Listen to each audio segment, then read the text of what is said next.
Nako, magandang araw po sa lahat nating mga kababayan.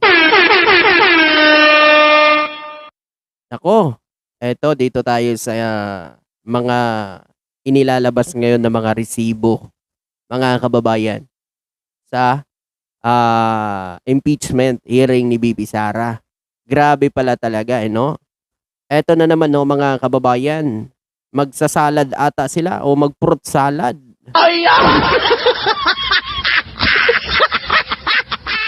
Kasi itong mga naglabas na mga bagong pangalan, no? Kamote, mangga, kiso.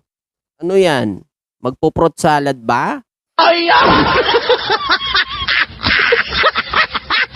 Oh, nako mga DDS. Talagang mahihirapan kayo ipagtanggol dito si Inday Badiday. Oh, mga kababayan, pakinggan nga natin ito. Ito po. Madam Witness, these summaries that you prepared, tell us the process involved. Anong ginawa mo? Paano ka nakarating sa mga tabulation o summary na yan? Nung ma-receive ko po yung documents na sinubmit kasama po ng response, in-encode ko po yung mga acknowledgement receipts na naglalaman po ng disbursement nila by date, activity, and the amount po.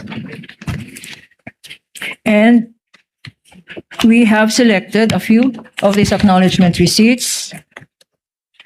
If shown to you, please identify the same. P-1 being flashed on the screen. Pakibasa nga ng mga pangalan dito.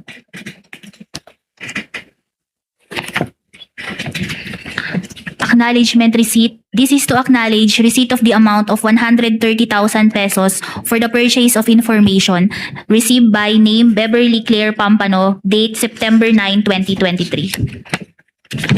This is P-1-8-2051 in the name of Pampano. P-1-8-2107. Keso naman ito. Keso. Please Hindi na mga pangalan ah. Pampano, ano to? Pampano, isda yun, di ba? Mga kababayan, no? Ito, keso. Mga kababayan, ito si Cheese. Ano yun? Si Keso, Cheese, Pampano. Tindi na mga pangalan na yan ah. O mga DDS, kaya nyo pa ba? Kaya pa. Basta kay Inday Badiday. read. Acknowledgement. Cheese. In English, cheese. Matthew N. Queso, 7-15-23. Magkano to, Madam Witness? 250,000 po at na-receive ni Matthew N. Quezzo noong July 15, 2023. Ginamit for payment of supplies. Opo. Susunod, Nova Santos, 50,000 pesos, P-1-8-2147. Payment for the purchase of supplies.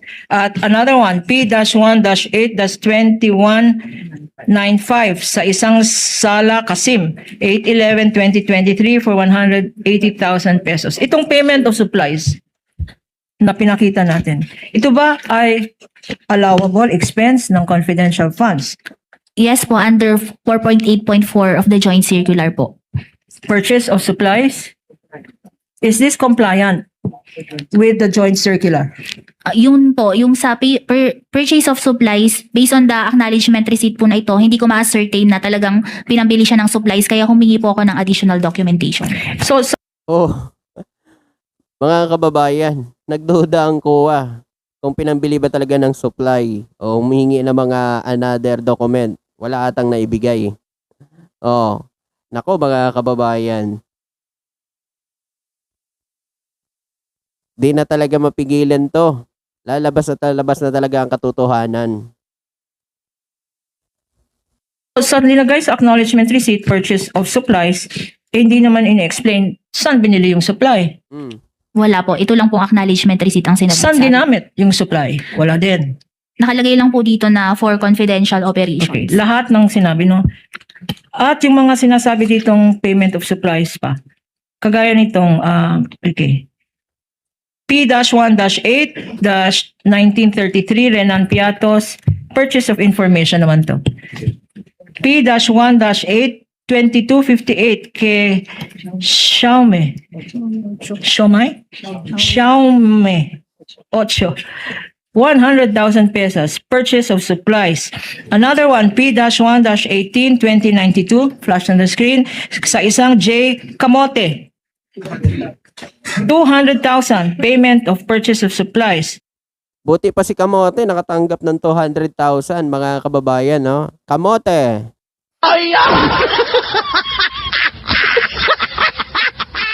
Buti pa yung Kamote na nakalibing sa lupa. Nakatanggap pa ng 200,000.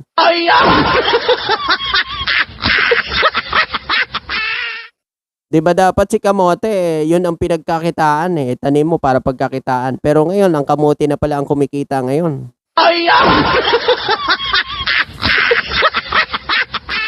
Di ba? Kamote ho eh. Kamote daw ho eh. Buruin nyo na tumanggap ng confidential fund ang Kamote. Mga kababayan, nakala ko yung Kamote yung nagbibigay ng kapirahan sa mga tao, di ba? Kasi pag tinanim mo yan, may aanihin kang Kamote. Pero ito ngayon, iba ito sa confidential fund ha. Kamote mismo ang nagkakaroon ng pera rito ha.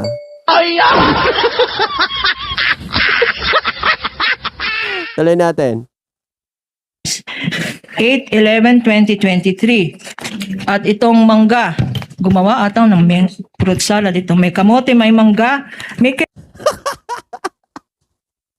keso. P-1-8. May kamote, may mangga, may kiso. Oh, nagawa daw ng fruit salad. Nako po.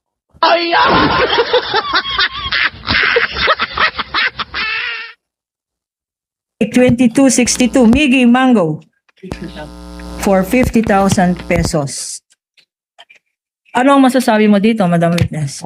Yung mga acknowledgement receipts po na purchase of supplies and purchase of supplies, hiningan ko po ng additional documentation to ascertain po na ipinambili po talaga ito ng supplies.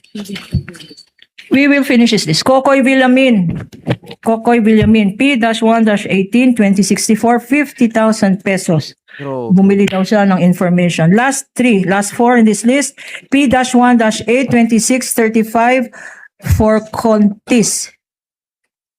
Connor Adrian, 9/20/2023 for 50,000. Reward payment, P-18-2178, Hanilet Camille C, 8/3/2023, 350,000 pesos. P-1-18, 2665, Christine Applegate Estrada, Nako. 50,000 pesos for reward payment. And last but not the least, P-1-18, 2010, isang Denise Tanya Escudero. Nako, nandun pa pala yung pangalan ni Escudero. Nako po.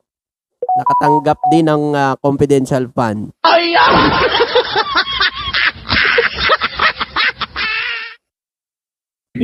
August 25, 2023. Bumili ng information itong Escudero for 120,000 pesos.